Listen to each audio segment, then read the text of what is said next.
It's awful for me to start another tape, knowing as I do that the more tapes I make, the less likely it is that anything other than the criminals who made a private prison of the situation with their lies will watch or read anything I've made or written.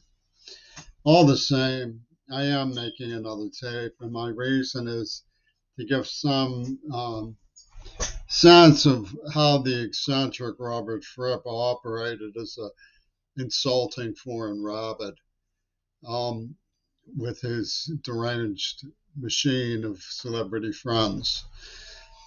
Basically, they made a song and dance story about me being pushy, putting myself places I wasn't wanted, and um,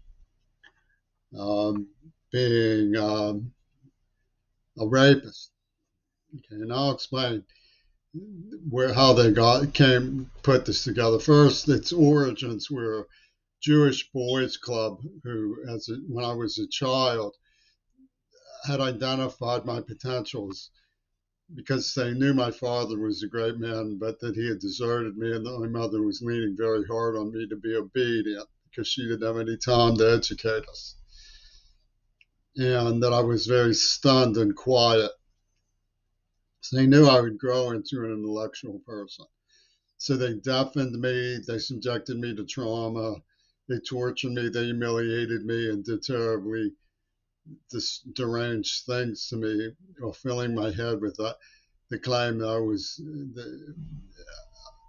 a worthless person. Okay, so that much is known. It was done out of rivalry and jealousy more than anything else.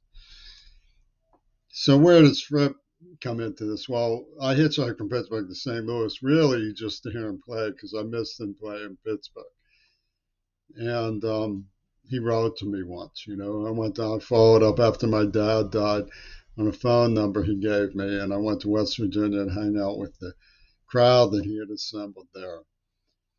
And to give you a very characteristic thing, they were always saying, "We love you, man," and all this stuff, and to committing terribly violent, cruel acts towards me. Because Roger Waters was involved. I know that because the pimp woman who they assigned to me, who was always flattering me and saying nice things, named Joni Mitchell, who was the infant terrible in the wall. But and I now know that Gwiener was pulling strings behind all this. But it's would have never nobody in any school in America would have gotten away with this. I'm deaf. I had mowed the lawn, I had washed dishes, I had gone above and beyond because that's the way I am. I'm a person who likes to be contributing, even though I don't ever have any money. Nobody ever pays me anything. I try to, show my commitment to pulling my weight. And he was talking. So as politely as I could to the side of the table, I moved a little bit closer.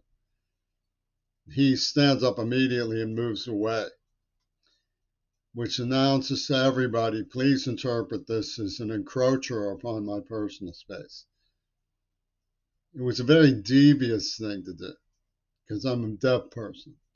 I moved close. I mean, I suppose I could have. You don't want to.